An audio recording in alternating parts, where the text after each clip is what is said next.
Hello guys, welcome back to the Combat Room MMA. Today we're joined by Peter the Chief Graham, kickboxing Australian kickboxing legend, for an MMA, kickboxing and boxing. Peter, how are you doing today? Naqeeb, it's been a long day. I've been doing karate gradings for my gym and dojo all day, so I'm kind of tired. And there's been some crazy things happening here in Australia today as well. So um, yeah, I'm doing all right. So what have you been doing post-retirement then? Naqeeb, am I saying that correctly? Yeah, yeah, yeah. Yeah, cool, man. Uh, I've been post-retirement. I've been a little sad. I loved fighting. It was awesome. But I run a big gym slash dojo here in Australia in Sydney. Um, I do that, and also I'm a property developer. So I've been making cash developing property in the crazy, property market here in Australia, especially in New South Wales and Sydney. So, when it comes to retirement, a lot of fighters, going like they struggle a lot because, they don't know what to do after spending their whole life fighting. So how did you deal with that? That's a really, really good question. Okay, I think. I don't think I knew that that was a problem, not only for fighters, but for a lot of athletes. So before I retired, I started doing courses. I started doing business courses, small business courses, uh, courses on how to use data,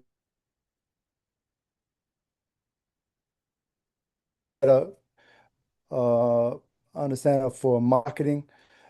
And then I started doing courses on real estate development, and just everything that I thought that I got to do something when I retire because I was kind of scared. I thought, oh man, when I retire, I'm going to be so frustrated. I was still frustrated and, to be honest, kind of annoyed. But I let my family, my wife and my kids. So I just said, I'm going to just keep working super hard. But I was promoting fights. I was training other people, training myself. I just kept super busy. So, was that all in preparation for retirement? Yeah, it was. The only thing was is that I kept fighting a lot longer than I thought. Uh, a lot of people say, well, the statistics say that, most heavyweight fighters, if they have like 40 fights as a pro, that's a lot of fights. And if they fight for a decade, 10 years, that's a long time. But I fought for almost 2 decades as a pro and had like 120 something pro fights. So, it went on a lot longer than I thought. And I feel really lucky that I got to do that. But I also knew that because it was such a big part of my life, it's almost a fight every 2 months for 20 years. Um, I knew that when I finished, I really had to fill my time up with doing something. So I really worked hard to make sure that, I still stayed focused and, had something else to do. So is that why you think a lot of fighters, retire way after they should have? Like with a lot of people in kickboxing, UFC, all that. I think people retire and come back and keep going because it is, if you're a fighter, that's what you want to do. You don't want to retire.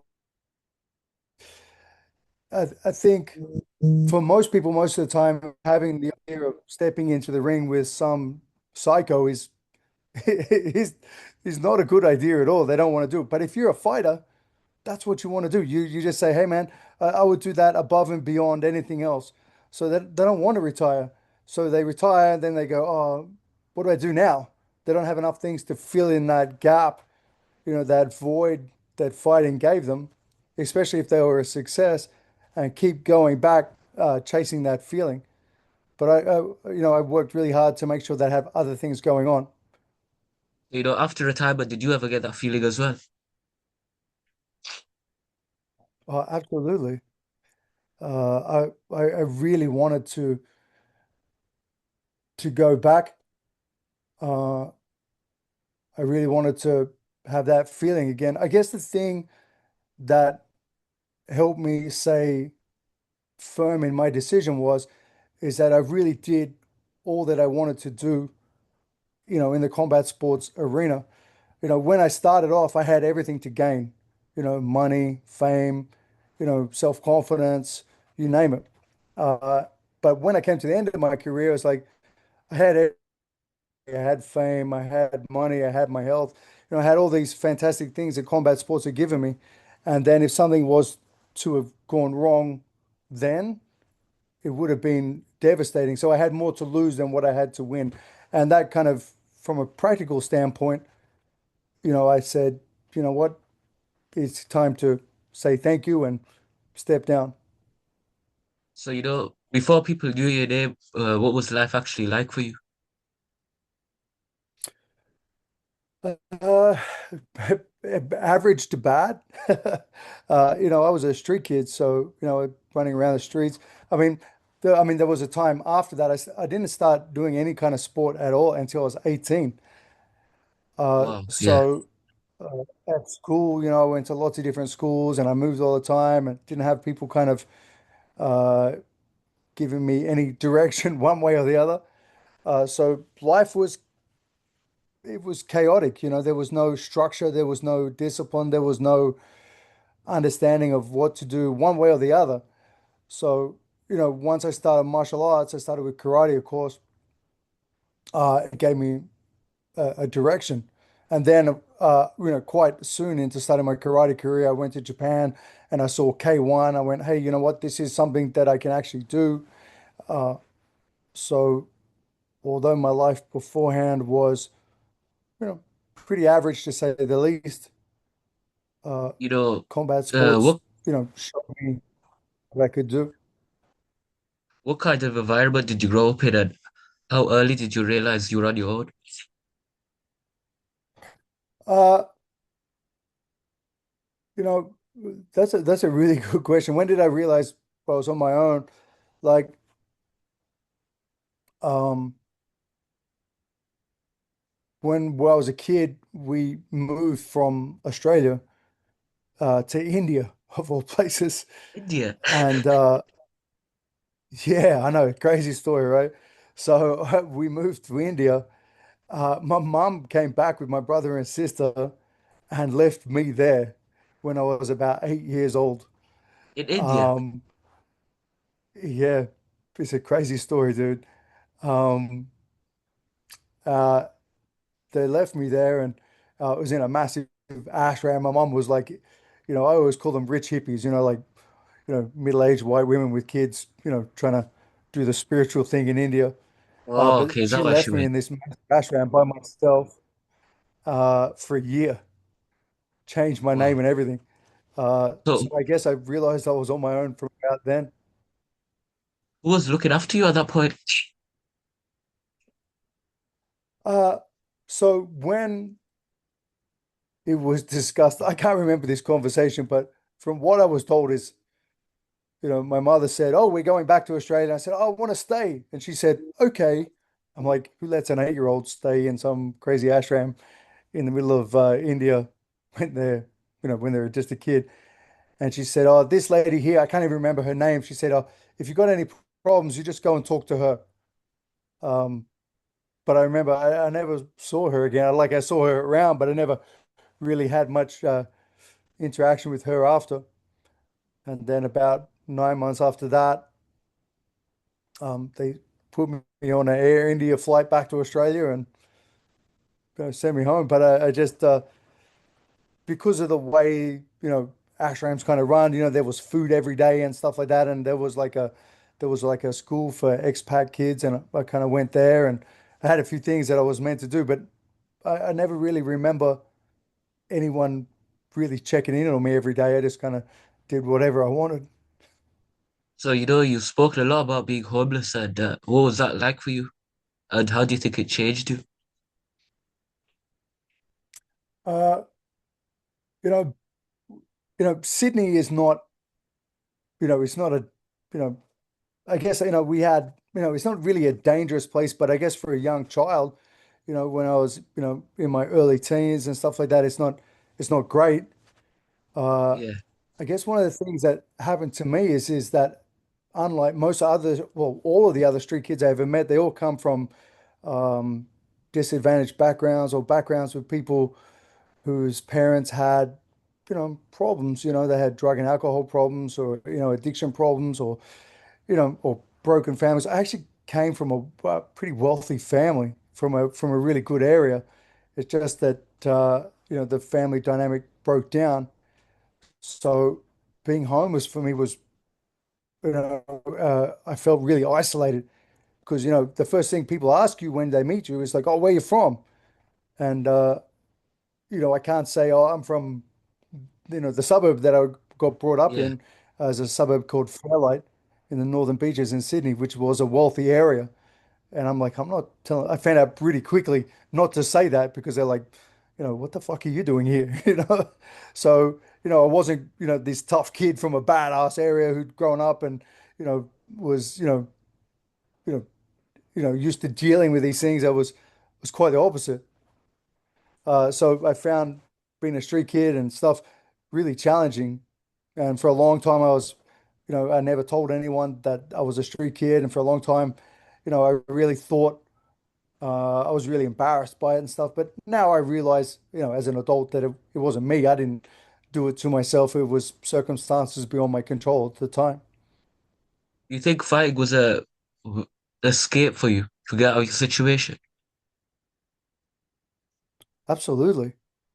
You know, the thing about being a fighter, I just thought my own will and determination changed my life. You know, my first karate sensei was awesome, and he really gave me the you know the roadmap on how to be a success in life. His name was Graham Porter, and I just looked at him. I said, "That's what a man should be." He was married with a family, had a successful business. And he was a tough guy. So I thought, "Oh man, I like this guy. He's cool." And I just said, "I want to be like him." And I thought, well, the first thing I can do is, you know, be true to, the discipline of karate, which at that time I was doing Kyokushin karate. So, when did you believe fighting could change your life? Well, to begin with, I used to watch all the Karate Kid movies, all those kind of martial art movies. I'm like, yeah, man, I'm going to be, win the All Valley Championship, and I'll be famous, and everyone will think I'm awesome, and I'll get the girl, and I'll have a cool car. But life is not like that. Although karate really set the foundations for me. It really set up the structure. When I went to Japan for the first time and realized that all the karate superstars like Francisco Filio and Globe Fatosa and Nicolas Peters, uh, they were all going from Kyokushin to K1. They actually weren't going, they were going there, they actually weren't signed with them yet, but also guys like K1, Sam Greco had signed to K1 and he was a karate guy too. He was like, K1 was signing like the very best guys from Saito and Kyokushin and, all these karate superstars and also the other, striking martial arts as well. So, I thought, oh, if I change to that, I can become rich because everyone knew how much money they were making. Not exactly, but we knew they were rich and they were famous. And I thought, okay, the biggest karate tournament in the world was like 100,000 US dollars, but this was like 20 years ago, and it Wow. was only once every 3 years, and you have to win it. That's $100,000 every 3 years. Even now is not that amount of money. And back then it was okay, but to win the hardest karate tournament in the world every 3 years, it's not exactly a good idea. I still love karate, but I went back to Australia with the determination to be able to go back to Japan and signing for K1, which is exactly what I did. So did you end up winning that tournament? Yeah, I went back to Australia. They said, because the people in Kyokushin said, "Oh, you're not good enough. You can't do it. You have to be all this other stuff first."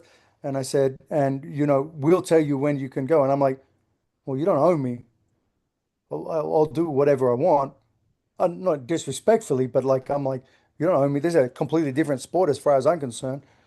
So I went back to Australia, became an undefeated amateur world champion, and then started, fighting some pros, and then had some big fights, and then I got accepted to go to a provincial K1 tournament, and you win them and you slowly work your way up the pay grade. So yeah, I went back and, it took a while, but I got to where I wanted to go. Do you think you had a lot of talent growing up, or was it just a lot of hard work? That's a really good question too. Like hard work is always harder if you don't like it. If you said to me, how did you feel about learning algebra? That would be really hard work. That'd take a lot of discipline and focus because I really don't want to have to learn a lot of algebra. But I really love karate. I really love martial arts and combat sports. So although it was a lot of hard work, it was something I really loved. So it wasn't, it was like, even if I don't make it, I'm going to spend all my spare time doing something I love. So it wasn't like hard work in a bad way, but it was hard work. Like every time I trained, I, always try to push myself to be better than everyone else in the class or, just push myself as hard as I could when I was doing one-on-ones with my coaches and stuff. So, what traits do you think a athlete like you or an athlete nowadays needs to have to be world class? You know, I think there's a lot of people who have the opportunity to see what it takes to be a pro athlete. And, to begin with, you got to be literally desperate to do it. Whether Yeah, you're talking about soccer, what you guys call football, of course, yeah, or any of the any of the types of rugby, rugby league, rugby union, or gridiron in America and stuff like that. You know, you have to be literally just desperate to get onto that team or desperate to be the champ. When it comes to amateur boxing and stuff, so many people are doing things like that in kickboxing and Thai boxing. You you have to say, this is what I'm going to do and really have that immense focus to do it. But also, I feel that you've got to be genetically inclined. The cool thing about combat sports is it doesn't matter whether you're a big guy like me, like I'm a small big guy. I'm like 191 centimeters or 6'3" and about 115 kilos uh, naturally, right? That's what I walk around at. Uh, but you can be a junior bantamweight as a pro, right? You can be yeah. under 50 kilos. I mean, that's crazy. Uh, but you want to have a body that's put together well, so you don't break. Not always tearing muscles or you're dislocating things or breaking bones and stuff. And I guess I was fortunate enough to be really, really um, tough like that. But also, Yeah. you know, when you first start doing martial arts, you don't actually know much about it. Even if you're looking online and stuff, you can have an idea of what you like, but you don't know if your coach is really good or not until later on. So that's something that you have to, I guess, well, you have to navigate, and you have to be a little bit lucky, I guess, to get a good coach straight up. But if you keep focusing and keep, you know, understanding of what you want and keep going towards it, I think the traits of, you have to be super dedicated and super focused. I also say that, you also need to be kind of scared. If Scared? I don't do, my life is going to be terrible. If I do Okay. this, my life is going to be awesome. Something to pull you there and something to push you as well. So you need to have that, like, just to make sure, keep you in check, to make sure that you keep on working hard.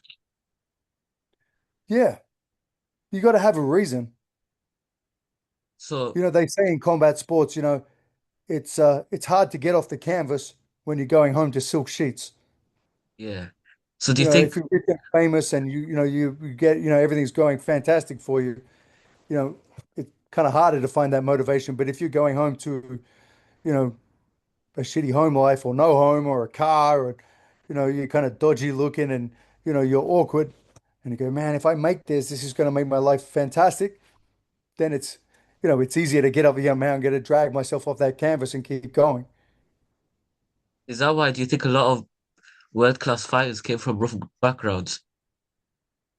Yeah, man, I totally think that. Back in the day, it was really segregated by race. If we look at boxing, uh, and people used to live vicariously through their favorite fighter because they look like them or they had the same religion and stuff like that. But because now it happens a little bit, but not as much. But they still come from poor areas. Like if you live in a poor area, maybe 100 years ago, everyone looked the same and had the same religion or stuff like that. But these days, everyone can be mixed in poor areas. So I guess it's more like, you know, I'm poor and that's shitty and annoying, and I want to make it. You know what I mean? Yeah. So, since you came from a karate background, like nowadays, karate isn't really respected as a martial arts. You know, Mm. do you think that's a lot because of those people who try scamming about having those dodgy McDodges, whatever you call it? Yeah, that's a great reason for it. You know what I think it is uh, like a lot of people learn karate from someone who learned karate, learned something from someone who learned karate, who really didn't learn it from someone who knew what authentic karate is. Yeah. I learned from Nicholas Pettis, who was like the last Uchideshi, last student of Masayama, who started Kyokushin karate. In the dojo in Japan, in the head dojo. Wow. So he They was were, actually in Japan learning it. yeah, he went there as a young kid, like in his early teens, sorry, late teens, and stayed there. He's still there now, they call him the blue-eyed samurai there. But you know what? It was the real deal. And what a lot of people, if you want to market karate to as many people as possible, they came up with these great systems and syllabuses that marketed to, a vast majority of people. They took, discipline and curriculated systems that they have in Japan, and they said, we're going to do that, and we're going to get rid of the really tough part, and the parts that really aren't done so much. Like, after, you become a black belt, really from black belt to third dan, you should be testing your karate against everyone.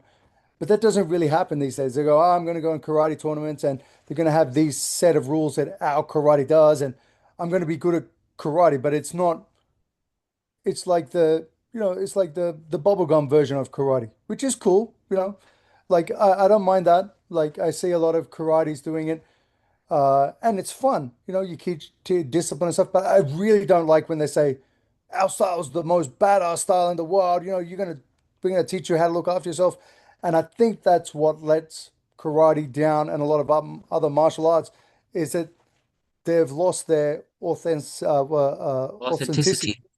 Yeah. And but it's not because the teachers don't know; they only know what they learned. And they learned a system which was developed to make a good business out of it and stuff, you know, as opposed to really trying to develop their style. I really feel that people like if Masayama was alive today, the guy who started Kyokushin, and also the guy who started Kempo, those guys would say, "Hey man, let's work more on becoming the best karate and fighting, adding more of their sparring with ground games and stuff like that." I believe that the reason that they did less grappling and more striking was because everything starts on your feet, especially with Oyama.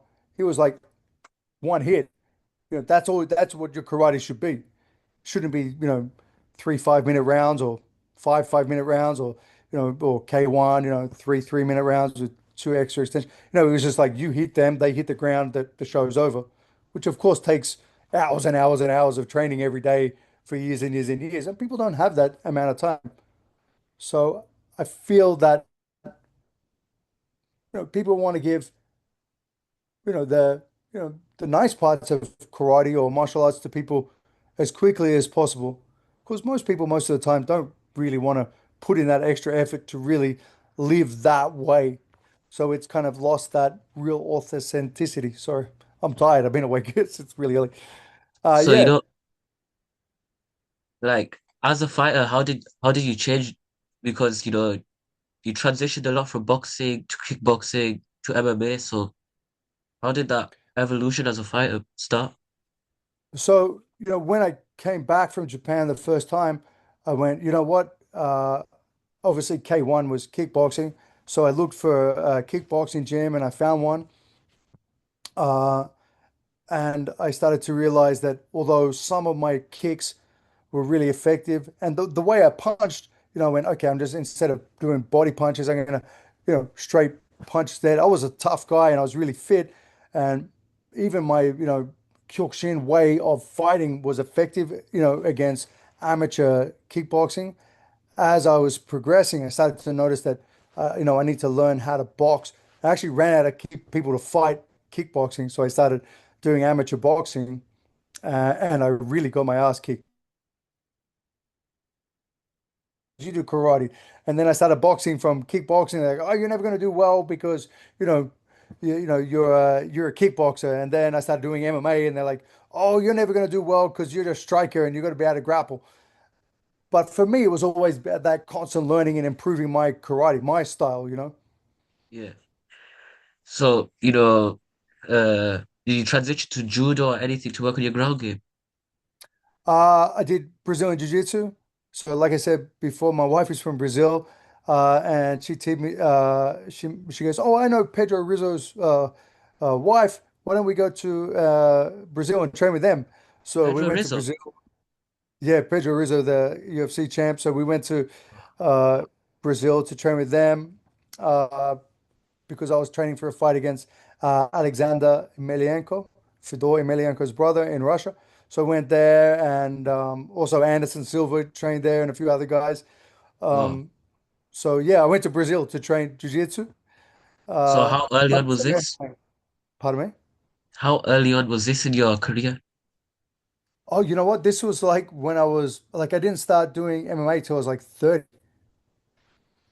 because K1 went down because I had a massive economic downturn, and I went, oh, no one was getting paid. But the Pride had just gone under. I got a side with Fujita in Japan on the new Pride, which was called Sengoku. Yeah. Basically the same group of people, but they just changed the name. But then there was kind of like just the start of the UFC in the United States.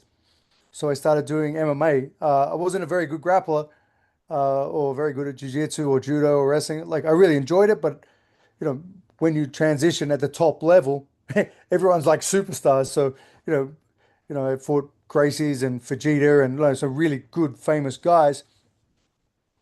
So I really had to work hard because I had a few losses to begin with. But then I got it together.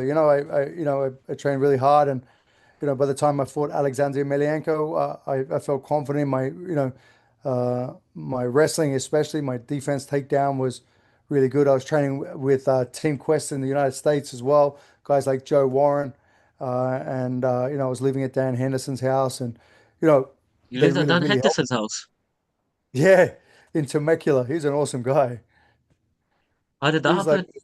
he's um uh one of the guys in Australia. I was in Japan, and Team Quest was looking for help with a striking coach, and I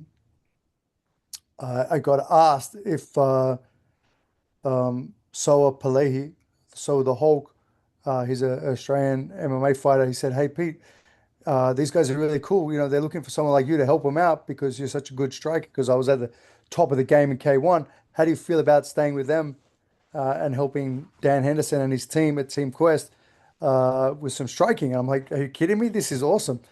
And Dan Henderson let me stay at his house. It's such a, it was awesome. There were so many great fighters in that Team Quest at the time. Like Muhammad Lawal, King Mo, who was like Yeah.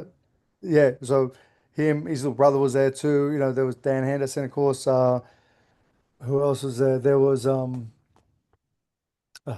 it'll come to me. It was a really good group of athletes.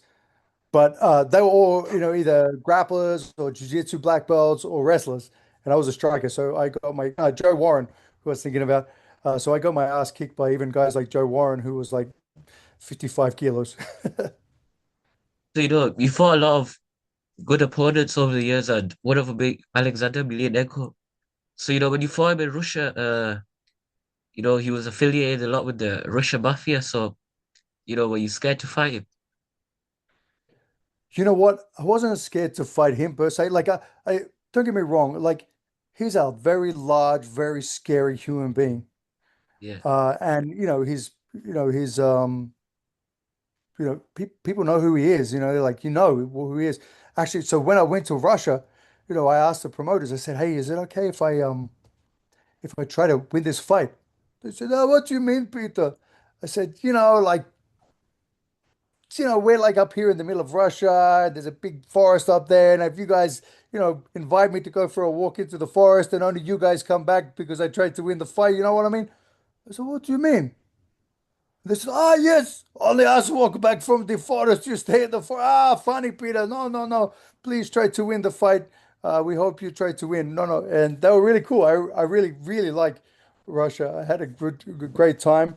And the people at Draka, they were the promoters, were awesome to me. I had a great time. But it was, daunting. I mean, you know, I don't speak Russian, and it was set up for him to win.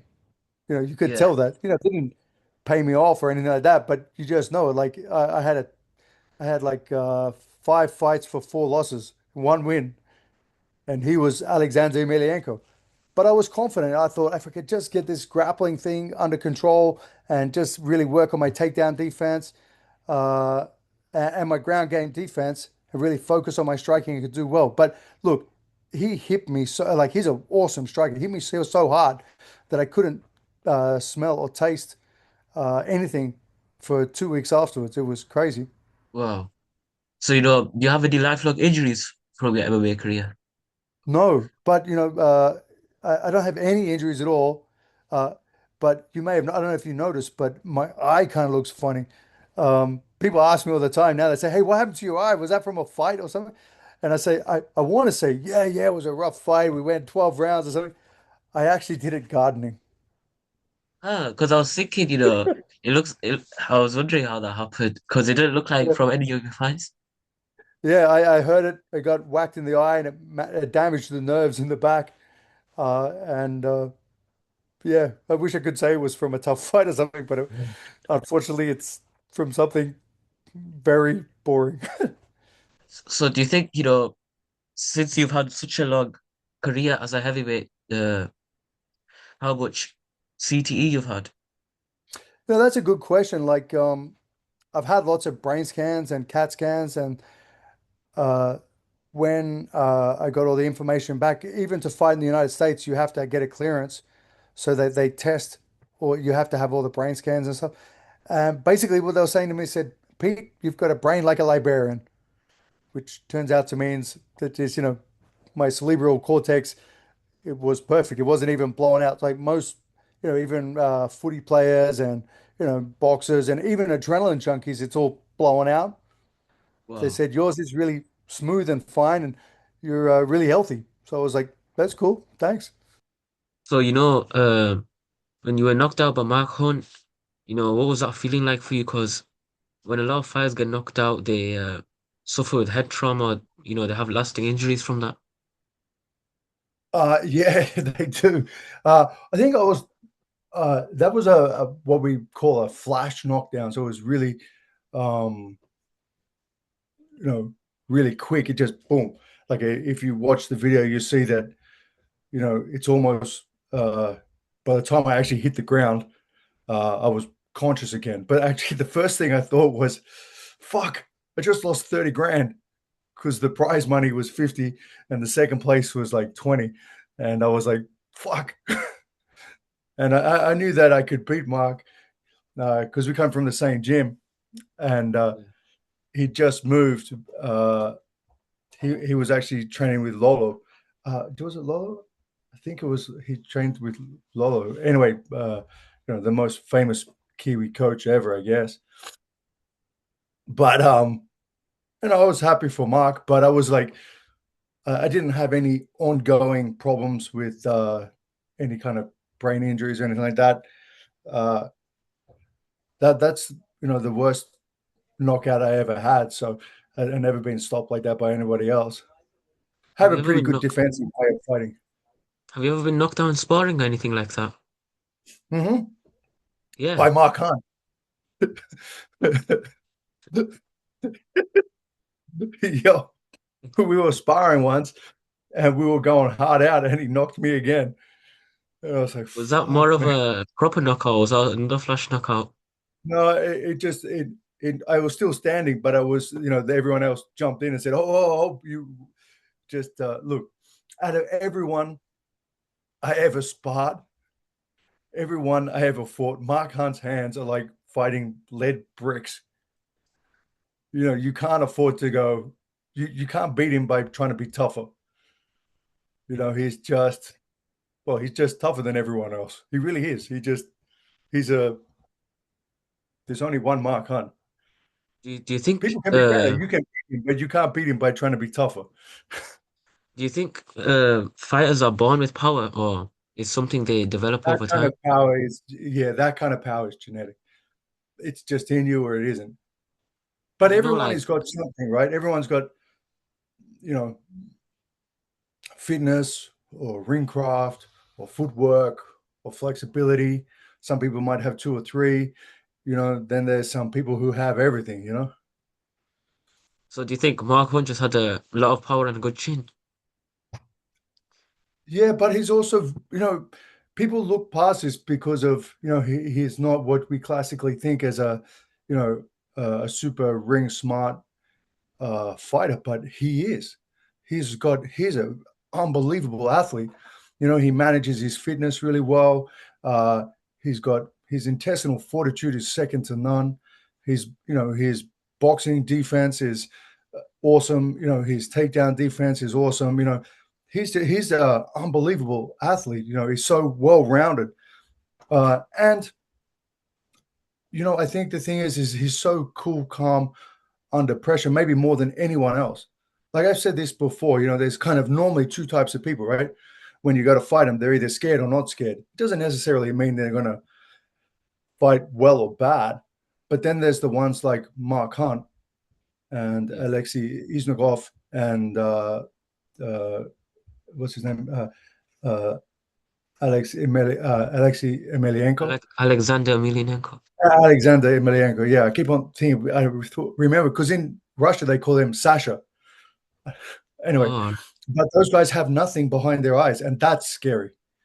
That's like they're not angry or not angry or scared or not scared. They're just they whatever, see and right you're through just like, you. yeah, that's a perfect analogy. Yeah, it's crazy stuff, man. So you had that iconic rivalry with Badr Hari. So how did things really start between you? When did that escalation happen and all that? Well, it happened in like a long time ago now, actually, but it It's happened. been It's like crazy 20 that it's years. still, yeah, yeah, exactly. Can you believe that? But it never goes away. I think he was I don't think, I know he was the rising star of K1. Yeah, He was knocking out guys that, we're like, who is this, crazy Dutch guy? Uh, he's brash, he's cocky, but people, it's impressive, right? And he was doing that even before he got to Japan as an amateur. He was good too. Uh, you know, this kind of skinny, you know, Dutch Moroccan kid just kicking ass and taking numbers. If you have a look at it, it was pretty cool, right? But he got to Japan and he was brash. I hadn't met him at that time, but he was he just had come off some really good KOs, and I think they wanted to give him an easy path into the K1 top 36. Or, and was so he, and was that through so you? well, it was through a tournament. And they went, "Oh, Oh, what's the easiest tournament?" And they were like, "Oh, Oceania's the easiest tournament." And that year he ran into me, and also that year Mark Hunt won K1. So it's like, you know, easy path. I don't think so. so do you You think know, you derailed his what's it called? All the hype surrounding him. well, I derailed it for a little bit. I think he kind of, he brought it back together and came around full circle. But there was no like, I'd seen all the videos on him, and I understood what he was like. And me and my best friend were in the hotel room talking about him, a guy called Tony Dow. And we said, what can we do? This guy's going to be so brash and rude in the press conference. So we practiced, snappy comebacks to his to what we thought he was going to say. And he said almost exactly what we thought he was going to say verbatim. So we're like, hey, this is great. And, obviously when you see the video, he got frustrated. uh, which was cool. I was like, whatever, and that's like water off a duck's back. But the thing that pissed me off is when he walked over and tried to hit me. I'm like, dude, who the fuck are you? Or was that when Uh, he tried to kiss you initially? Was it that one? Was it yeah, that time? I was like, what the fuck's wrong with this guy? And then he tried to hit me, of course. But I guess he's lucky I'm a good guy because we're in New Zealand, and New Zealand, kickboxers and stuff at the time, it's all full of all their bikers and stuff like that coming up. Like, Pete, you want us to do something? I'm like, no, I don't want, I don't want you to go and do anything. That's not my style. But it was, it's just, I thought it was unnecessary. Like, we didn't know each other. We didn't actually have a beef with each other. It's just that, you know, I had more comebacks to his, snappy. Um, I had more snappy comebacks to his, average comments than he'd had before. So it kind of made him feel, like he was showing up, I guess. So I just got to put my laptop on charge. So you know that. Yes, wait. All right, now we're not going to go anywhere. Yep. So you know that anger he had as a fighter, do you think that made him who he was? Well, it motivated something in him because he became, as we all know, one of the greatest K1 fighters ever. Who's phenomenal, who's, sensational. But I guess I find it upsetting that after all his success and, uh, I guess happiness and, wealth and stuff, he still continues to seem from the outside. Like I said, I don't really know him.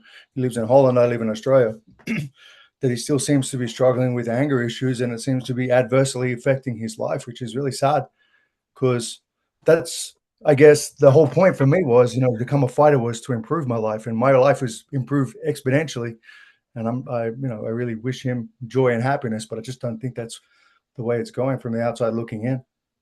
So do you think Badr Hari's, you know, anger made him better as a fighter but worse as a person? Yeah, Uh, like I said, I don't want to feel like I'm disrespecting the guy because I don't really know him. I mean, after the fight in New Zealand, the famous fight, it was it was a K1 qualifier.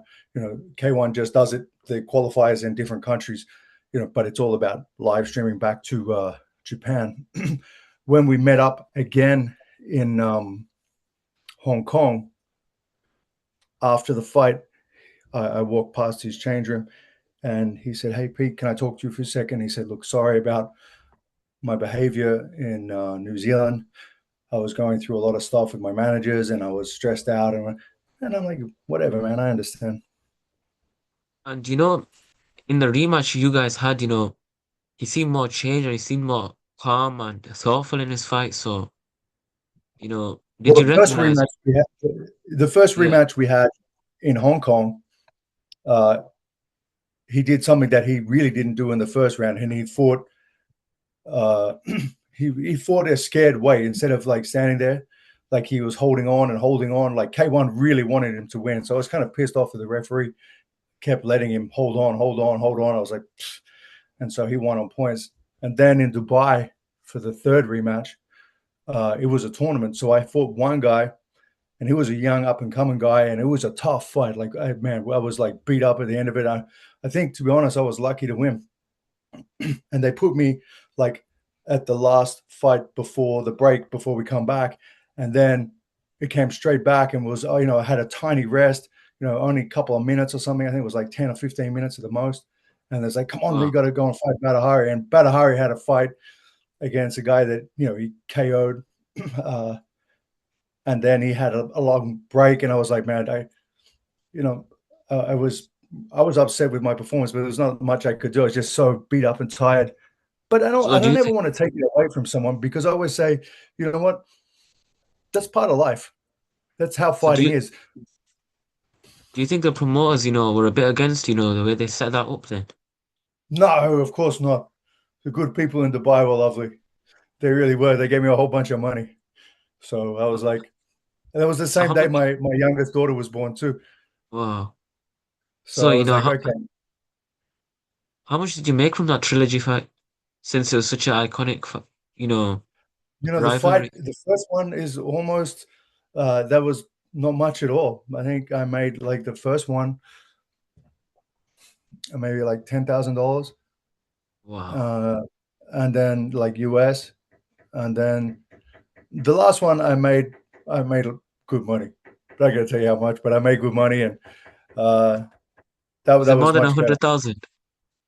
I don't understand the question, and I refuse to answer on the grounds that I may incriminate myself. Incriminate yourself. No, it was good. I come back and put a more than a hefty deposit on a house in Sydney, and houses in Sydney they don't give them away, so it was good. Wow. The people in Dubai were really lovely. Like they're really good people, and the promoters are really professional. And you know what? I understand it. You know, he was like the brown guy in Dubai, and I was like the evil white guy. So he had lots of fans there, and they were. But you know what? Even Badr Hari's fans, they're one-eyed Hari fans, which is cool.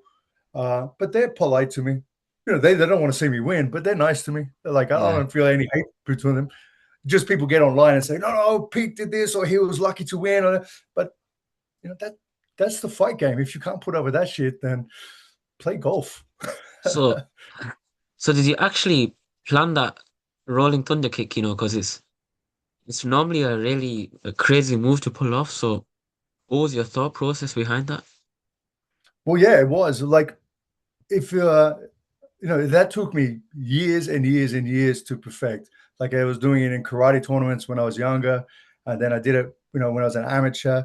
And if you go back and look at some of my old fights, you see me. I've hit, you know, you know, maybe a dozen other people with it.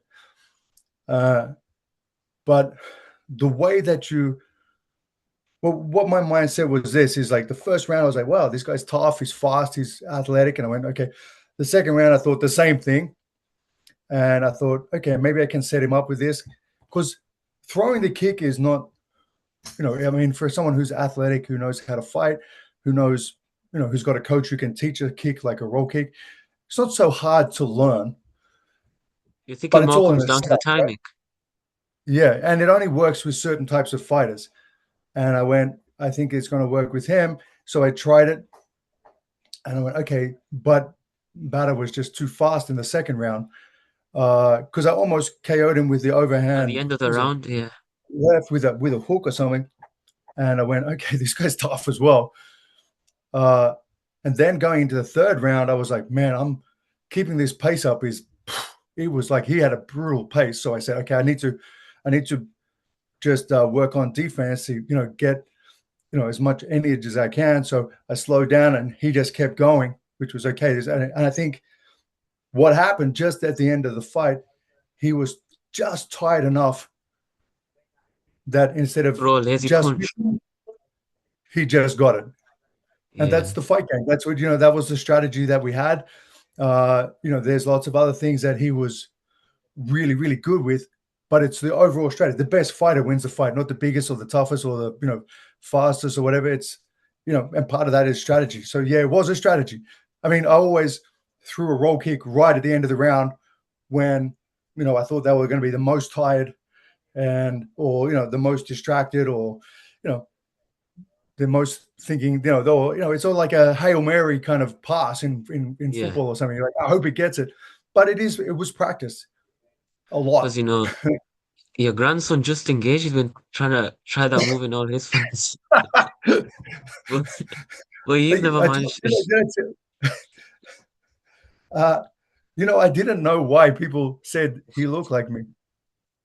And I was like, why he doesn't really look like me? I mean, he's a white guy, and then just yesterday we were talking on the phone. He said it's because of your eye, and the elephant in the room. My right eye is messed up now, but it wasn't from fighting. It was a gardening accident. Yeah. Would you believe? What was that more Uh, specific about? Because, you never went into detail about that. about the eye, Yeah. I have like these. I live in like a really tropical area. If you could think like Hawaii or something. So we got lots of these big kind of uh, big plants with massive big kind of leaves. They're like that wide and really long at the end, and they've got sharp bits, and they kind of come out like that. They're really beautiful. and my wife was on the back deck, and she was talking to me, and I turned around, and then I came back down, and it really poked me hard in the eye. My eye was like all up and everything, and then then So it it was all scratched your fuzzy, and retina. no, it damaged the actual eye nerves behind it. Anyway, so long story short, went to the doctor, and then I went to the eye specialist. I said, "Look, we can fix it, but you need to have a surgery." And I said, uh, "I just I can leave it like this. I didn't want to mess up the vision." So So even now you could get it fixed. yeah, but I'm like, I'm not going to be a model or anything, so I wasn't too worried about it. I was like, I asked my wife. I said, "Babe, do you care?" And she's like, "No." She goes, "It looks a bit crazy, but you know, it gave me some double vision for like ages, but now I'm used to it for some reason." So outside the ring, I heard that you climbed Mount Everest. So what was that like for you? What do you think it taught you? It taught me not to climb Mount Everest. I didn't climb Mount Everest. I went to base camp, which was more than it's like, I don't know, was it 5,500 meters? But Wow. when you go over Cholo Point, it's like it's a little bit higher than base camp. I thought I was gonna fucking die, man. It was so bad. It was so I didn't train at all for it. So what My was your mate thought Paul. process behind that? Actually going to Mount Everest, what was the reasoning for that?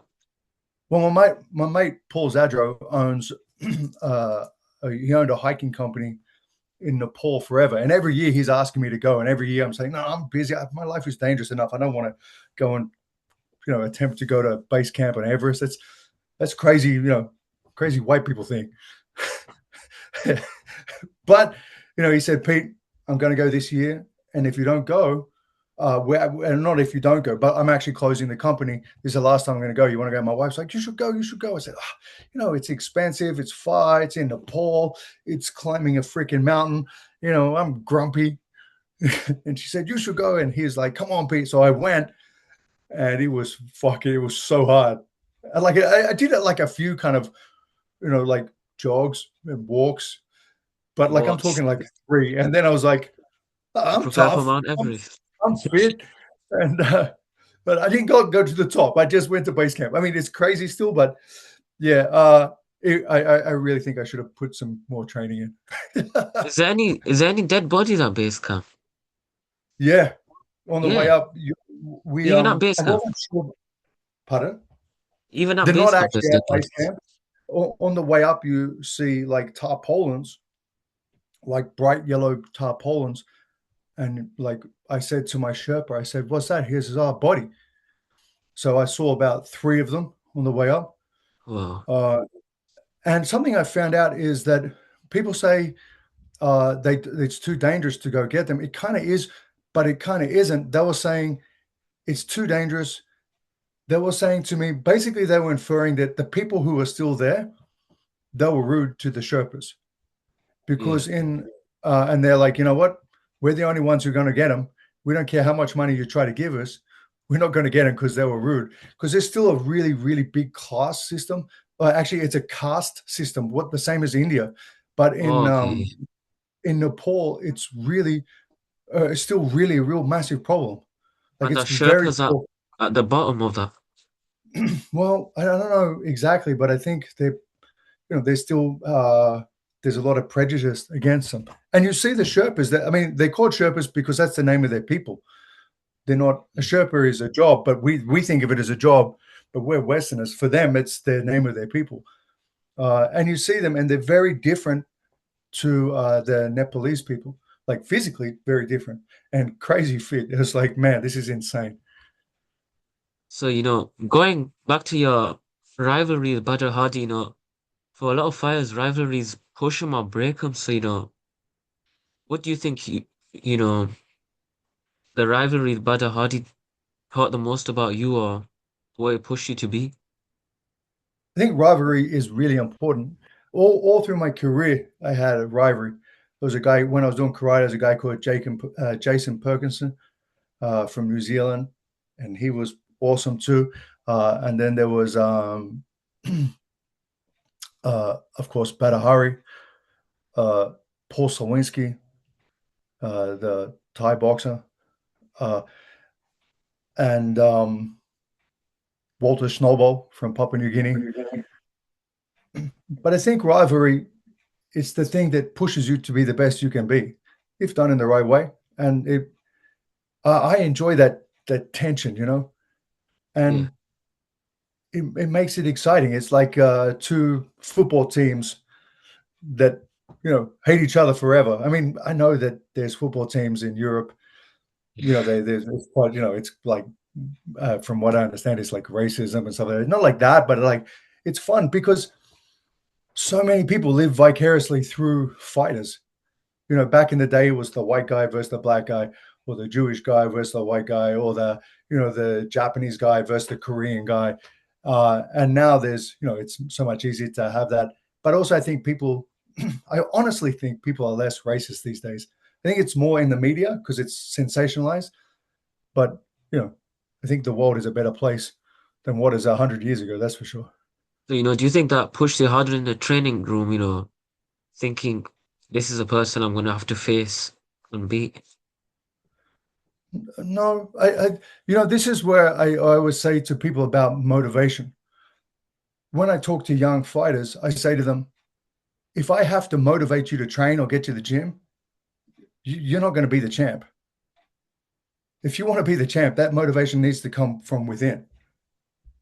Uh, and if You you can't love what base you it off a do, rivalry. I mean, you can base it off anything. You can base it off anger or anything, but that needs to be in the gym. That's what motivates you to get out of bed in the morning. That's what motivates you not to eat, Macca's for lunch. That motivates you not to go and, you know what, I'll just have beers with my mates on the weekend. You know, that's the difference. That motivation comes from within. And when Yeah. it's great to have the rivalry with other people, but for me, I didn't need to have the rivalry to get up and train. I wanted it. I wanted the title. I wanted to be the best I absolutely could be. I couldn't live with myself if I didn't do the absolute best I could. So, out of all the fights you've had over your long career, which one do you think pushed you to the limit, but you still managed to end up winning? I would say for kickboxing, uh, was against Alexei Iznikov, um, the Belarusian heavyweight Thai boxer. He was Yeah. really awesome, and that was a fight that I really wanted to win. Uh, and it was well, he was so technical, and he had like 89 fights and 79 wins by KO and two losses or anything. It was like exceptional kickboxing record.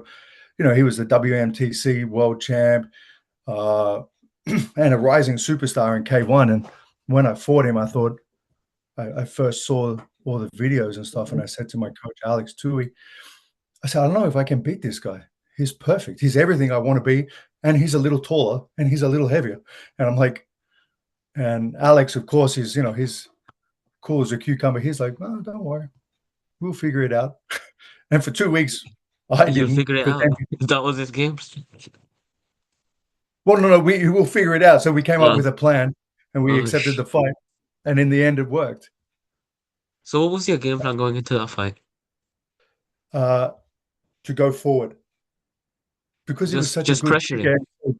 Yeah, because no one wanted to pressure him. He was so good that everyone kind of tried to counterfight him, or kick back or have good defense, whatever. No one was like, you know what, I'm just going to give it to this guy. So I thought that's the only way we could do it. So it was like push, kick, jab, uppercut, jab, hold on, right knee, spin him around, come back, left hook, right cross, inside low kick, get back out, in and out, and never stay right in front of him to allow him to kick and punch or knee because he's a Yeah. terrifying knee fighter. And that worked. I got the points decision after 3 rounds in a K1 super fight.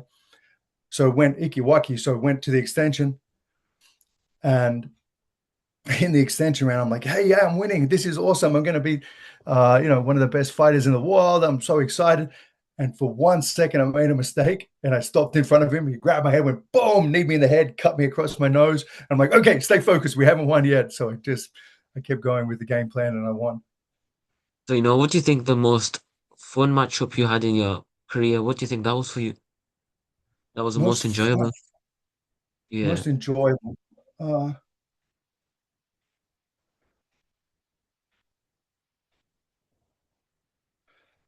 maybe fighting Mariusz Pudzianowski, the world's strongest man in England in O2 Arena against all the, it was all packed out with all Polish fans. And Polish fans are awesome. They're like, they love Marius. And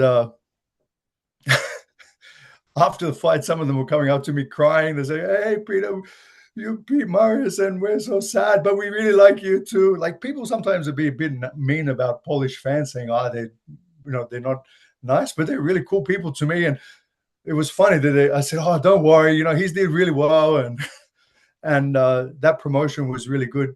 KSW, like the biggest in Europe for MMA, and it was just fun. And I just remember thinking, this guy's so big and strong. You always hear people say, "Oh, look at that guy. He's jacked. He would beat the shit out of you." And go, "No, he's a bodybuilder or he's a strongman. He's not a fighter. He's not a martial artist." So I'm like, for all the people in the world who do martial arts and combat sports, I cannot lose to this guy. And it was exciting because it was a different thing. It wasn't a title on the line or anything like that. It was just it was a fun combination. It's like, it's really important to prove that skill is better than just size and strength. So, going back to Mariusz Pudzianowski, how do you prepare for a fight with that much strength and power? That's a really good question. I guess the way you prepare for a fight against someone who's so strong is you come up with a really good technical plan. And that's only one element of a fight, right? Like strength is important, but it's like car racing. If you got a rally car racing, even though a drag car is much stronger and faster in a straight line, it can't win a rally race. And that's a Yeah. bit like Mariusz Pudzianowski. To be an MMA fighter is a bit like a rally car, right? You can do a bit of everything. And he was just like a drag car. He was just super strong. Funny enough, his strength didn't transfer into the ground. I was worried about grappling with him. I thought, geez, when it goes to the ground, he's just going to tear my arms off and hit me with the soggy bit. But to be honest, I went to the ground and he wasn't that strong on the ground. How long did it take for him to gas out, with all those Uh, muscles? so I think towards the end of the first round, he started to gas, but I wanted to, be cautious because he was so strong. And He's it's, winning by KO. So I just said, okay, let's, yeah. just be cautious and take it to the second round where he's completely gassed. And then there was what I call the gangster technique, What was which that? is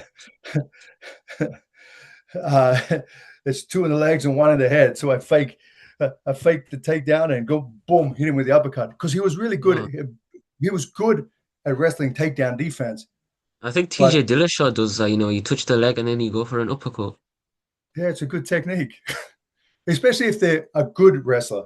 Like if they're fantastic wrestler or So they're Judah Khan, instinctively going down to sprawl. yeah, they'll drop down and Yeah. then you go, So, So that's again, it was tactic. It was good tactics, and that was with my MMA coach, Larry Papadopoulos. We came up with that, but that's the thing. Is like if you've got a really good coach, you know, and I was really fortunate to have really good coaches from Nicholas Pettis in Japan, um, Alex Tui, which was the first professional kickboxing world champion in Australia, Larry Papadopoulos, who was the number one ranked guy in Shudo in Japan. These were unbelievable. I went to train with Team Quest in America and, training with guys like Dan Henderson and Joe Warren. These are the best wrestlers in the world. It's like I'm really fortunate to have great training partners and great coaches. So do you think your fight with Mariusz Pudzianowski is a perfect example of how technique beats power? Absolutely. Absolutely. Yeah. But that's what it's about. To me, it's like a Rubik's Cube, right? There's, it's everyone is slightly different, but there's a system to win. Yeah. And that's one of the things I love about fights is like, you know, it, I always love karate, and the true essence of it was, you get a black belt, you learn everything you come from your teacher, and then from first dan to third dan, you have to kind of figure it out yourself. And Masoyama, who was the head of Kyokushin, he always said, should test yourself against the very best you can find. And I love that way. I thought that's cool, man. That's what I want to do. That's my karate. That's what I wanted to do. So I went, I started obviously with kickboxing and boxing, and then Thai boxing, and then MMA. And you want to prove and learn and understand on that journey of understanding of to become the best you can be. And then I guess now you pass it on to the next generation. So, a couple of last questions before you go, what do you want your fans to remember you for as a fighter and as a person? That's a good question. I guess I want them to less remember me for anything I did, but more of what I said. That you can do it. I was a broke, homeless, teenager with nothing going for me. Uh, you know, Friends, family, money, athletic ability. I didn't play any sport in school whatsoever. Uh, I started everything late. I started karate at 18. I started kickboxing at 21. I started MMA at 30. Is that you can do it. And even if you can't and you spend all your time doing something you love, now that I'm 50, I say, you know what? I had an awesome life. I had so much fun and I hopefully, lots of more things to come. Uh, be appreciative of things you have, be humble, and just, do the best you can of what you love. And then that makes for an enjoyable life. I'd like people to remember that because that's the journey, right? Just enjoying everything that you do. Yeah, I mean, we're lucky. Well, I'm lucky enough to live in Australia where we can have the opportunity to be a fighter. A lot of other countries, being a fighter is dangerous. If you hurt yourself and can't go back to work, your life is gone. You can't do it. But here, I was lucky enough to have the opportunities to work and make enough money to go to a gym and you know get to travel the world and make some money and meet my beautiful wife. And one last question before you go, what piece of advice when you want to pass on to the next generation?